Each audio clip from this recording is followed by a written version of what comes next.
মুসলমানদের নামাজের সময় মুখ ঘোরানো সেই পবিত্র দিক। কোনটি ছিল প্রথম কিবলা? আল-আকসা না কাবা?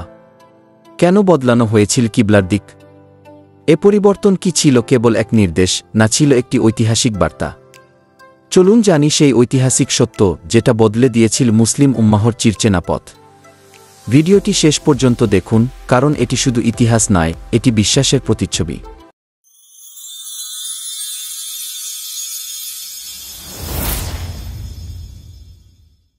প্রথম কিবলা হিসেবে আল-আকসার ভূমিকা। আল-আকসা মসজিদ ইসলামের তৃতীয় পবিত্র স্থান। মুসলিমদের প্রথম কিবলা হিসেবে আল-আকসার স্বীকৃতি আসে মহানবী মুহাম্মদ এর নবুয়তের প্রারম্ভিক পর্যায়ে।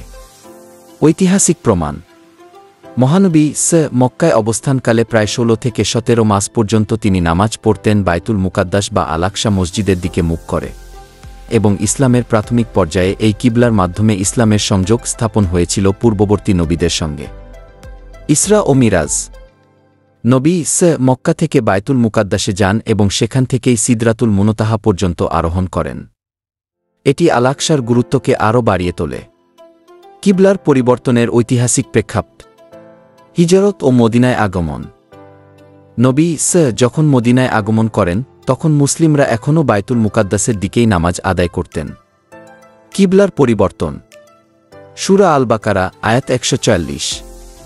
তুমি তোমার মুখ আকাশের দিকে ঘুরাতে থাকো, অতএব এখন তুমি মুখ ফিরাও মসজিদুল হারামের দিকে। এই নির্দেশনার মাধ্যমে কিবলা পরিবর্তন হল আল-আকসা থেকে কাবার দিকে।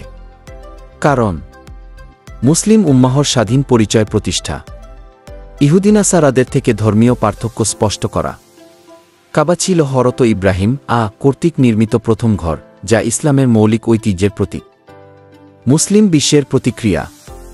তৎকালীন প্রতিক্রিয়া: সাহাবায়ে কিরামরা কোনো প্রশ্ন বা আপত্তি না করেই আল্লাহর নির্দেশে কিবলা পরিবর্তন মেনে নেন।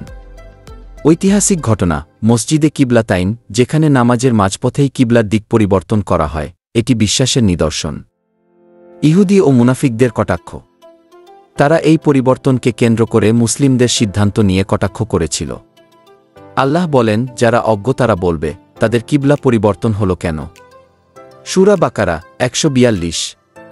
আজকের বাস্তবতা: আল-আকসা এখনও মুসলমানদের কাছে তৃতীয় পবিত্র স্থান। কাবা শরীফ সর্বোচ্চ মর্যাদাসম্পন্ন, যেখানে এখন মুসলিম উম্মাহ নামাজে মুখ ফিরিয়ে থাকে। আজ আমরা জানলাম, আল-আকসা ছিল ইসলামের প্রথম কিবলা, যা নির্দেশ করে ইসলামের ঐতিহাসিক ধারাবাহিকতা। কিন্তু আল্লাহর হুকুমে কিবলার দিক পরিবর্তন হয়ে যায় কাবার দিকে, আর এর মাধ্যমে মুসলিম উম্মাহর একটি আলাদা পরিচয় প্রতিষ্ঠা পায়। এই পরিবর্তন ছিল শুধু নামাজের দিক নয়, বরং ছিল বিশ্বাসের একটি কঠিন পরীক্ষা। আজও যখন আল-আকসা আক্রান্ত হয়, তখন পুরো মুসলিম বিশ্ব কাঁদে, কারণ সেটি শুধুমাত্র প্রাচীন কিবলা নয়, বরং আমাদের আত্মার একটি অংশ। তোমার কাছে এই তথ্যগুলো কেমন লেগেছে? নিচে কমেন্ট করে জানাও। ভিডিওটি শেয়ার করো যেন সবাই জানে ইসলামের প্রথম কিবলার সত্য ইতিহাস। আর হ্যাঁ, সাবস্ক্রাইব করতে ভুলো না, কারণ জ্ঞান ছড়াতে আমরা আছি সবসময় তোমার পাশে।